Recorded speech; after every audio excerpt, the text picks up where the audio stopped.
Black Panther. The most common question I receive whenever I talk is, are you related to Food Panda?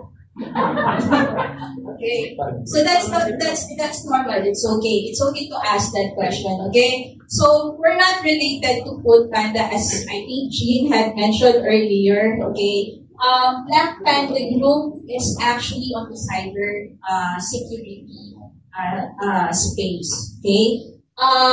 Black Panda Group is actually composed of two entities. The Black Panda, as we are, and we also have another entity, which is the Pandamatics Underwriting. So our group and our company is actually committed in providing cybersecurity solution which tries to address and help organizations in whatever sizes, whether SME or the enterprise, to be able to respond and recover immediately whenever there is a cyber attack. Okay? So, we respond immediately, same with Food Panda, iba nga lang yung nire-respond namin. Okay?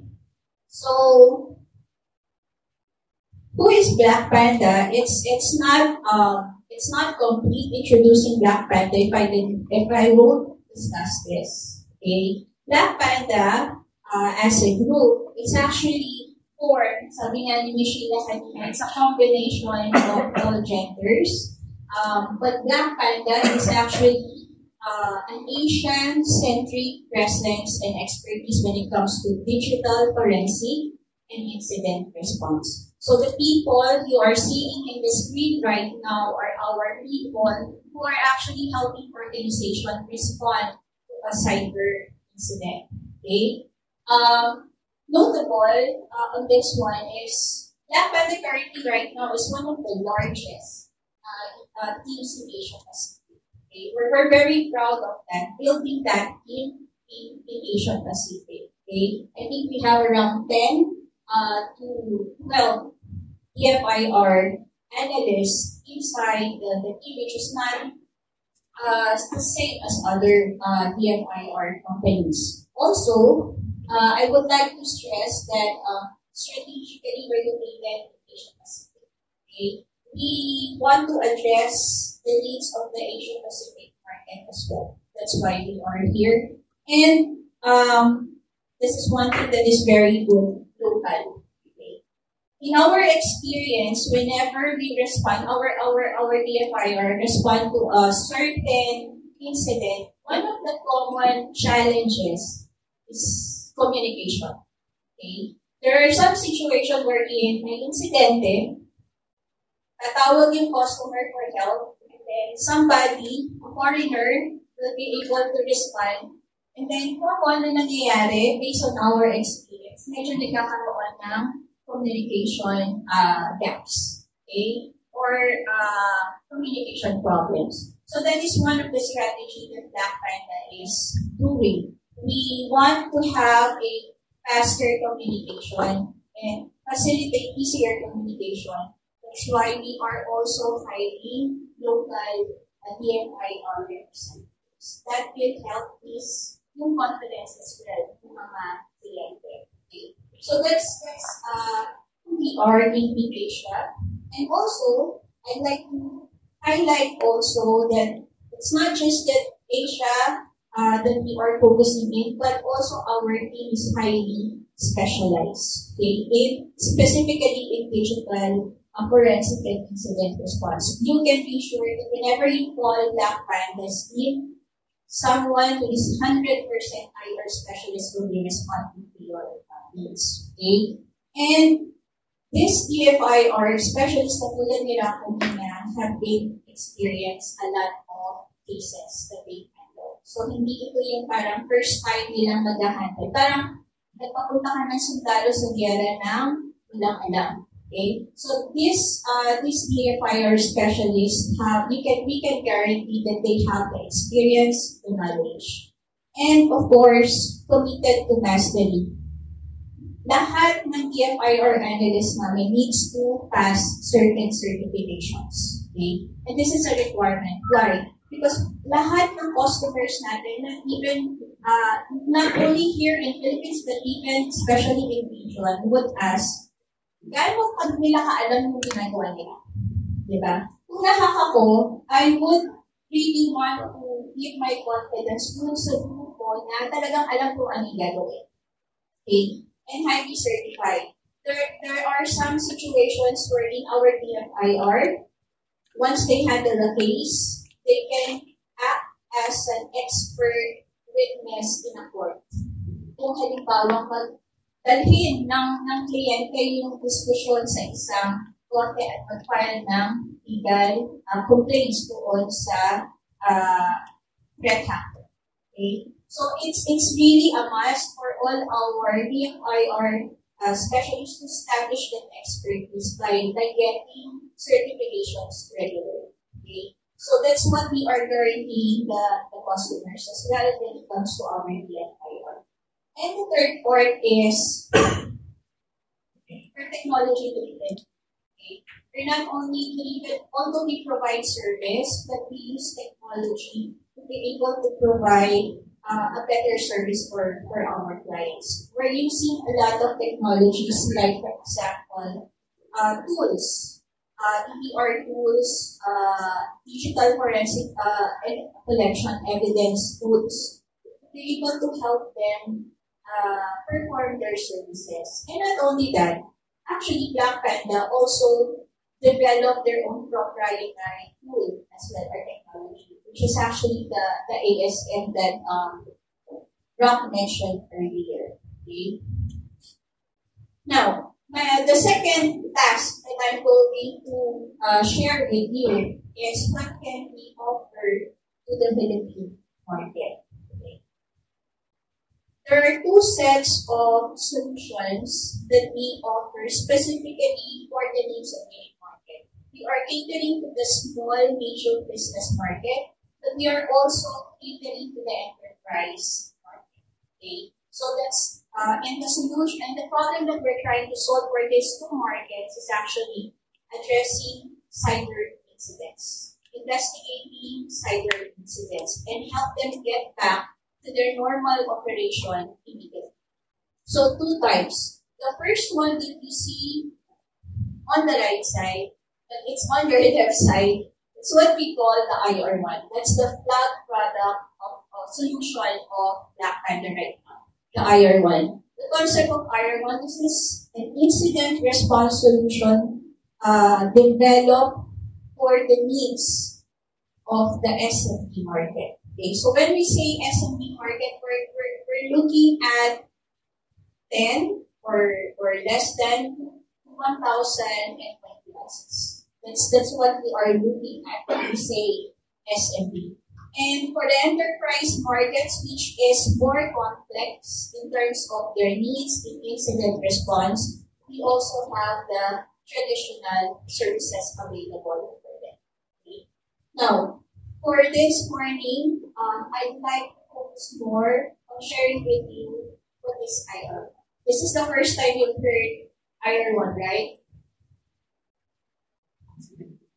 Ano, sir? Incident report. Malapit na, sir. Malapit na. And the other? Yes, that's correct. The IR1 actually stands for Incident Response 1. Ay, malapit na, sir, yung sagot mo. Incident. That's the common word IR. When you heard IR, it's an incident report. That's correct, sir. That's correct. And it is still related to the incident response because when we do the service, we provide the report. Okay? So, incident response. Okay. So, prior to introducing IR1, I'd like to share with you a short story. Okay? Anyone of you have heard about the Great Fire of London? Yes. Okay. So, let's review that.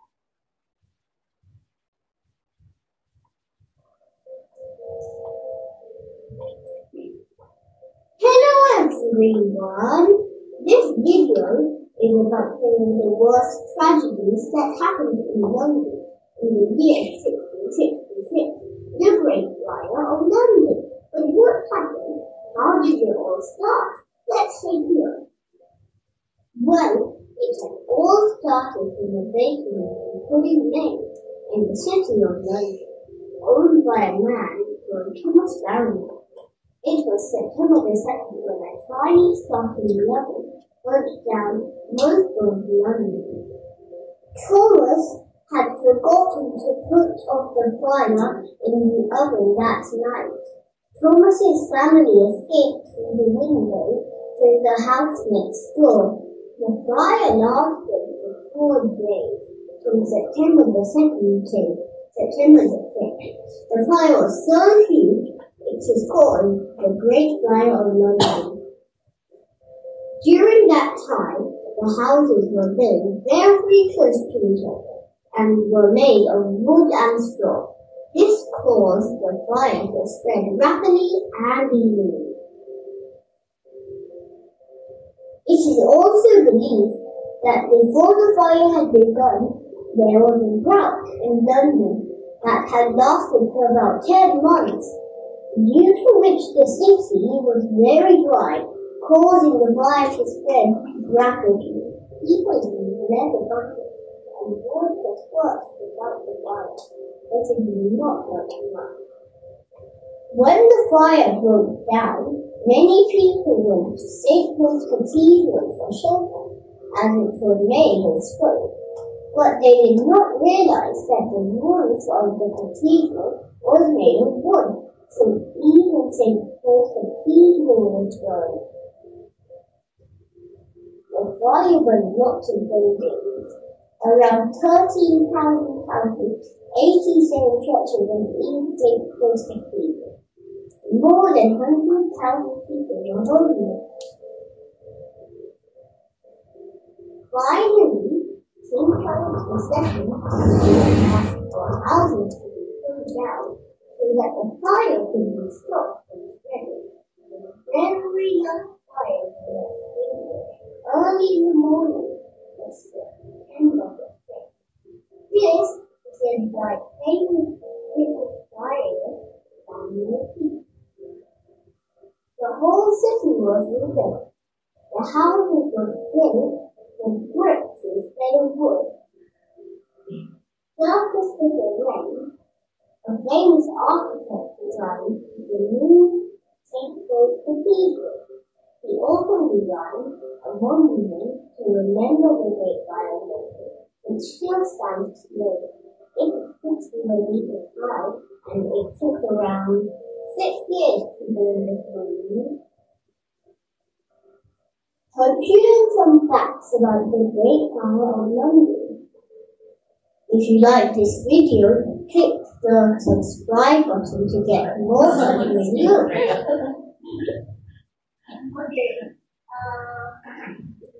Okay, kids. Sorry for the voice over. I can't find a better video for you just to share with you the story of the Great Fire of London.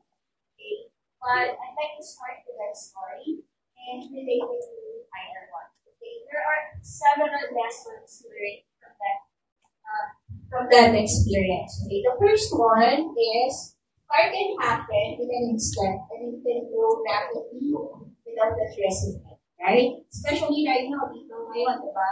Kaliwat kanan, dami sunog. Okay? Experience ko nung kahapon lang, meron na ng microwave. Even on Saturday. So, it can start and it can grow rapidly. Okay? Second, without enough knowledge and expert people to handle the fire, it can even cause greater damage to the community. Do you believe this? Third, everyone can be affected. Young, old, pasensya na po, makikita nila pa, and rich or poor. Okay. And the last point here is, after the Great Fire, people had to rebuild everything, and we can surpass what they had built before. They learned and acted. Okay. So these are the lessons shared with us in that story. Okay? And I want to use this lesson related to Iron 1 because Iron 1 is actually built and use this story as an inspiration. If nangyari yung Great Fire sa London, kung sakali, lalaki kaya yung sunod na yun. Kung halimbawa, meron ng established na mga responders to that. No, right? Why? Kasi mapansin natin sa story, individually, they were addressing their own houses. They're trying to stop the fire on their own, okay? Without any systematic, without a central incident emergency responders to help them, okay? And from this part, I would like to use this analogy and relate it to incident response. Right now, in the digital space, there's a lot of incidents happening. And at Black Panther, we consider our DFIR analysts as cyber firefighters. Okay? There's a lot of quote-unquote fire that is happening. Okay? And what we need, and even on a personal level, and our small businesses, medium businesses, or even large and enterprise, they need emergency help. Okay? From someone who are expert to help them get the fire off. Okay? And that's what Black Panther is trying to do to IR1. Okay? IR1 is actually a service. Okay? It's not a tool that most of our customers will buy and then install it and then configure it and then use it by their own. IR1 is actually a service that is offered as a subscription on a yearly basis. Okay? So what do we do in IR1? IR1 is actually an incident response as a service subscription. It is actually designed for small, medium-sized businesses. In IR1, we are actually combining a reactive service plus a proactive service component in the subscription. Okay? And that is to help build the SMB market, their cyber resiliency and solution strategies. Okay? Maraming cases ngayon, I don't know kung meron kayong mga kakilala kaibigan na involved sa isang kumpanya at nagkaroon sila ng insidente ng hack. Meron ba kayong kakilala na nabalitaan mo na hack sila? Coming from the SMB level. Marami, right? Marami. Okay. Now, ano yung common na nangyayari dito sa Pilipinas pag na-hack sila? Based on our experience when we respond, they will ask for help. That's number one. Second, ang susunod nilang gagawin is when they see the price quotation from service provider, then stop na sila, back out na sila. Okay? Natatakot sila dun sa quotation. And somehow, ang nangyayari, they will just do limitations on their own. They will apply their own strategy to get back to their operations on their own without the help of the experts. Okay? So that's the problem we're trying to solve for the SME market, to help them. Okay? Address and stop the incident and to help them get back into their operations as fast as possible. Okay? So the component of IR1 is number one, it offers one credit of emergency incident response support. Okay? Again, whenever they need help, pag nagkaroon ng incident, successful breach doon sa kumpanya, we will be there to respond. Parang, firefighter. They need to call the firefighter, and the firefighter will go and respond and stop the fire. So, ganun yung concept na gusto namin to offer. The second point there is the proactive, the Black Panda ASM. Kanina, natatandaan niyo yung pre-sent nila. Natatandaan niyo pa? Okay, kung natatandaan niyo pa, okay, what was the three top reasons kung bakit madalas na-hack yung maraming nakahack dito sa ASM? Yes, ma'am? Email pages. Wow, nakikinig si Mom. Email pages, very good. Yes.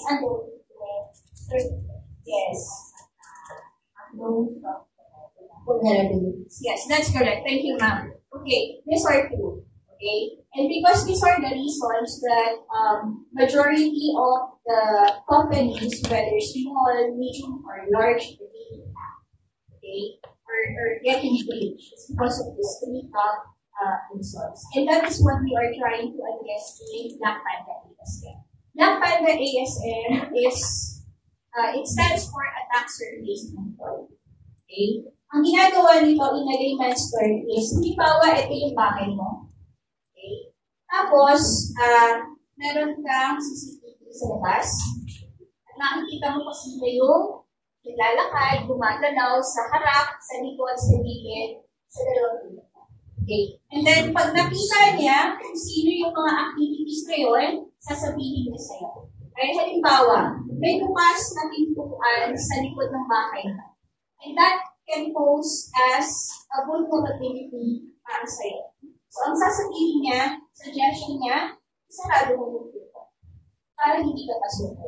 That is how ASM works. We look at the external part of the organization. Tinitingnan namin yung limang parte doon sa network, and then we try to provide recommendation outputs. In that way, we are helping the organization lower their chances of getting breached. Okay? So it's a win-win situation for the organization. Meron na silang service available, ready available whenever they can need it. Pero, of course, what we want to happen is walang ma-breach. That's why we put an additional proactive component, which we call ASM, para bumaba yung chances. Okay? So that's the two components of IR1. The third part is we build a platform for the customer or for the client so that they can just log in and get also information, incident response, information resources. Okay? Ang incident response, kinukuha lang ito pag meron ng breach. So service siya, di ba? Reactive siya.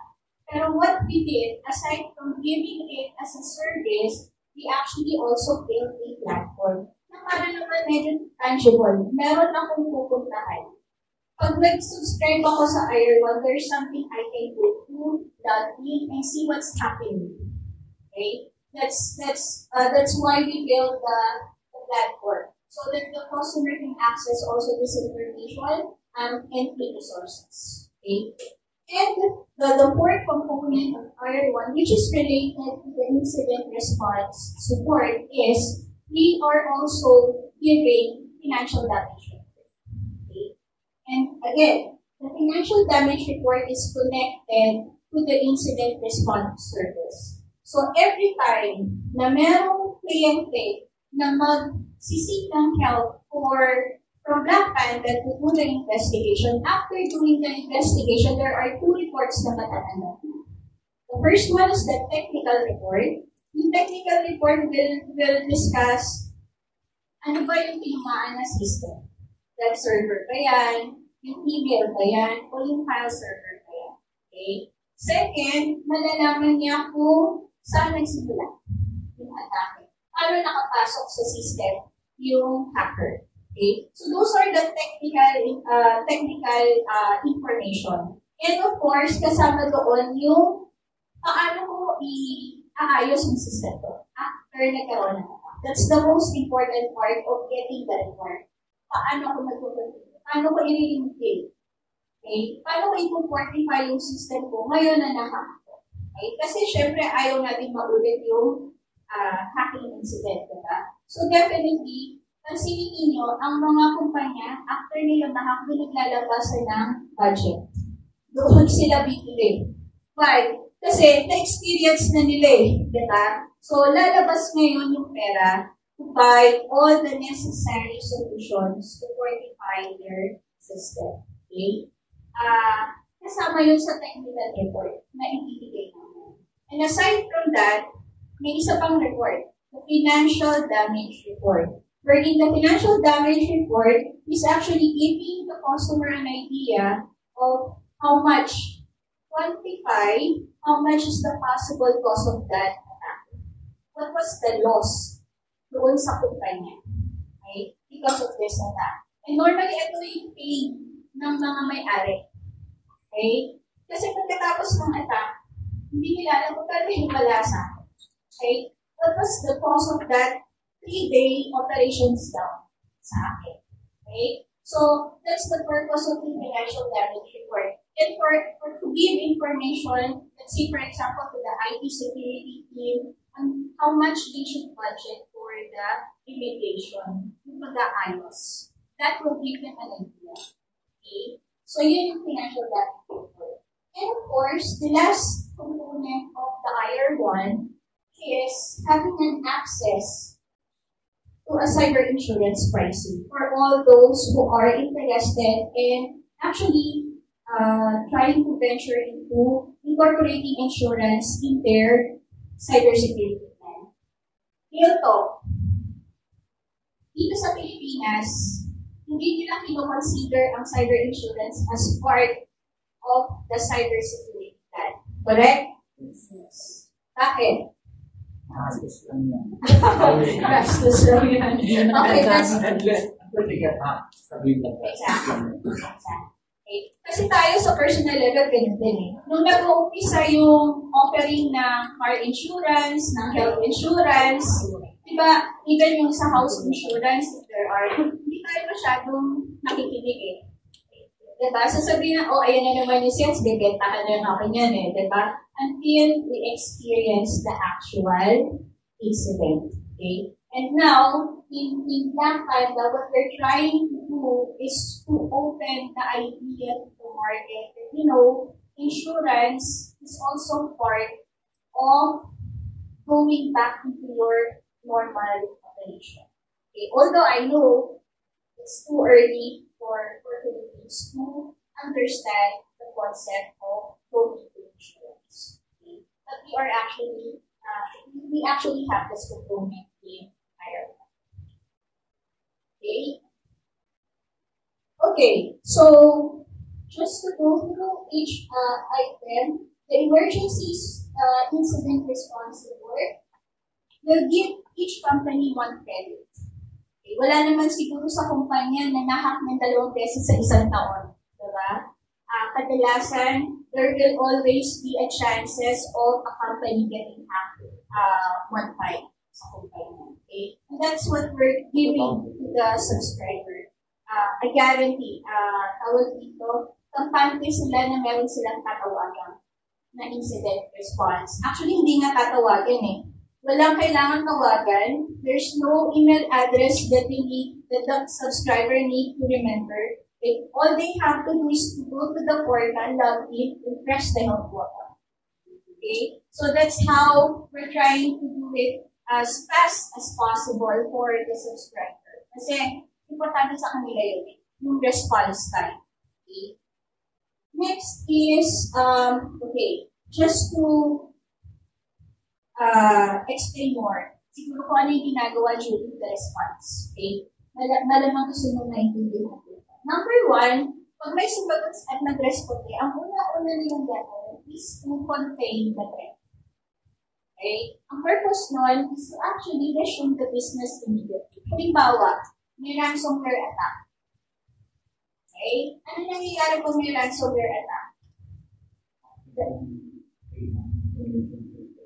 Yes, and also, naka-freeze kung ano mang, so, halimbawa, isang department, naka-freeze yung operation niya. Because they cannot do anything on that. Okay? So, pag nag-response, si DFIR namin, yung first thing gagawin nila is to stop whatever possible threat na meron pa doon. Kung meron pa. Okay? And the second part is to identify or determine the attack entry point. Okay? Ano ba nagsimula yung ransomware attack? Dahil ba sa USB yan? Na sinaksa ko, galing doon sa pagda-download ko. Okay? Yan.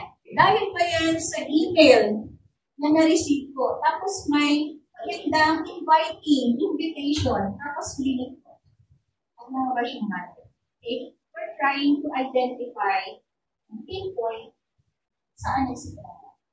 And once we have this information, we will prepare the report for the customer as well as the recommended remediation. Pag sinabing remediation, ano ba ayusin yung sistema? Of course, we're not expecting the customer na immediately maglalabas siya ng 10 million para lang ayusin yung kanyang system. We're not expecting that from the SME. That somehow, there are possibilities na yung 10 million na yun, hindi mo kailangan niyang presyo para ayusin yung kanyang operation. Okay? So that's how serious a cyber incident or a cyber attack is for an SME market. And what we're trying to offer in Iron is to give option for the customer to have a safety net, okay, during that 1-year annual subscription. Last part also of the IR1, aside from the technical report, is the financial damage report. Okay? This financial damage report is very important for company owners, the CEO, the management level, the finance department. Okay? Next, these are the type of incidents that we are addressing. Whether yan ay business email compromise, okay? Give you an idea, dito sa Pilipinas, ang top is ransomware. At least from our data last year. Sa lahat ng cases na hinawakan ni Black Panther, ransomware is the highest. Coming from manufacturing organizations, even financial ransomware, in all sizes na, hindi lang small. Okay? Another known and top dito sa Philippines, unauthorized access. Okay, there's a lot.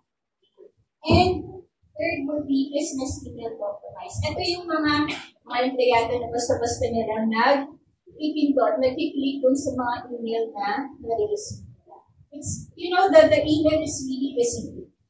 Sometimes akala mo, kung tama at totoo, genuine yung email na na-receive mo. Tama? Yeah. Pero ang pagkakaiba nila, nandoon sa letter. Akala mo letter A. Yung pala, iba yung character na ginamit. That's one way of trying to deceive the receiver. And normally, the effect of that is getting a business email compromise, not only for the personal, but for the business. Okay, that's the effect of it. Okay? And these are the incidents that our BFIR team are actually handling and addressing.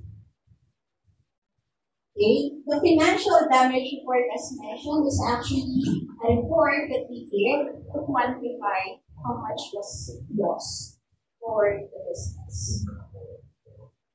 Okay. The Black Panther ASM security scan is a way for us to identify external vulnerability for the company. This is a way of helping the company to identify sino ba dyan, ano ba dyan yung medyo kahinaan. Baga, sira ba yung bintana ko? Kailangan ko ba ito paayos yan para hindi makapasok yung sinuman? O bukas ba yung pituan ko sa bigay? Okay? That is somehow an ASM in a network organization. Okay? So what we're trying to do is to look at the external possible threats. Kung paano tinitingnan ng isang threat hacker yung kumpanya nyo, at hinahanap kung ano yung kahinaan ng kumpanya na yun para mahako siya, yun yung ginagawa natin sa business. Okay?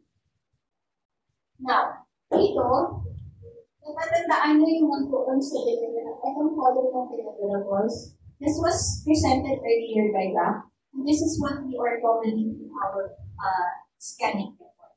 Okay? We have 5 specific points that we're covering when we do the scan.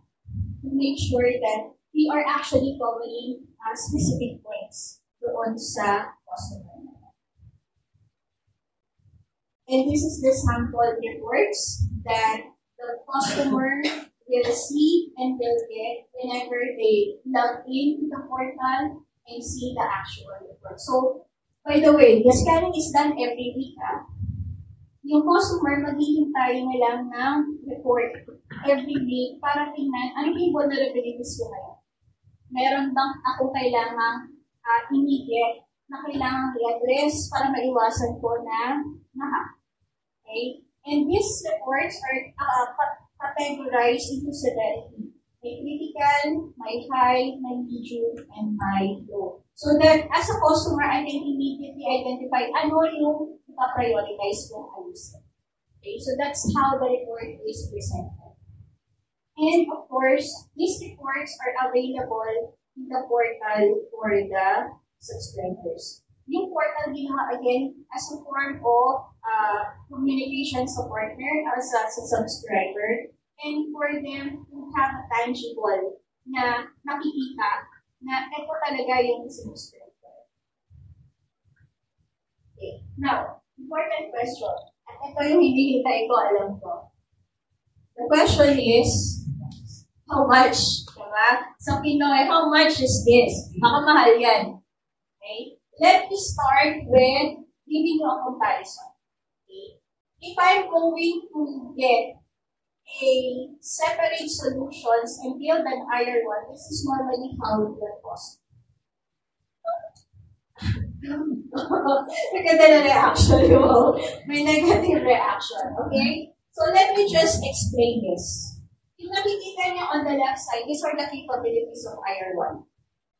And on the standard industry costing, ito yung nakikita niyo naman sa right side. Okay? Halimbawa, kailangan ko ng investigation support dahil nakaka ko. So, pag halimbawa wala akong IR1, ang gagawin ko, hahanap ako ng service provider na pwedeng mag-imbestiga at that moment. And normally, the price that they will give to me is normally around $20,000 US. That's 1 million pesos in our money. One component pa lang yan. Next. Halimbawa, gusto ko rin na ASM. Okay? The ASM will normally cost me 32,000 USD. That's how much? Almost 2 million. Right? So, on top of the 1 million already. Plus, the portal. The IR preparation that Black Panda, let's say that the service provider is providing. Normally, that will cost them 3,000 per year. Plus, the financial damage report. For 40 hours na isusulat ko yung report, that will cost me another 20,000 US. So, conservatively speaking, itong lahat ng services na to should cost me around 70,000 US dollars. Right? Kung yes and B ka, bibili ka ba nito? No, definitely. Right? Exactly. But, this is where the framework, the reason that Black Panda incorporated the iron. The cost of iron one is based on this.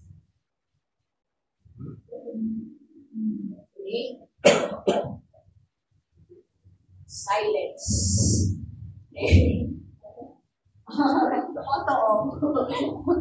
Para sa mga viewers. Now, there are 3 subscription available in Iron One. A small, the medium, and the large subscription. This represents how big a certain organization is. If small, we're pertaining to a company with 150 endpoint devices. Pag sinabi yung endpoint devices, ito yung server, laptop, at saka desktop. Yun yung pinipilan namin. Okay? Pag nandoon yung range noong customer, we're recommending higher ones. And the price for 1 year is 2,500 USD. Compare mo sa 70,000 USD. Okay? The next subscription available is actually the medium.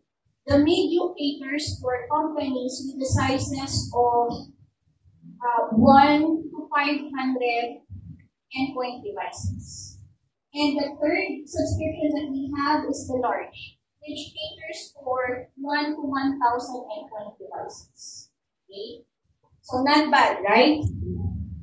It's a way of proactively safeguarding also the organizations need when it comes to incident response with a reasonable price. We're not trying to sell cheap prices. Why? Because we're still giving a high quality service with that amount of iron ore. Kumbaga, hindi ka susuklian ng hindi tama.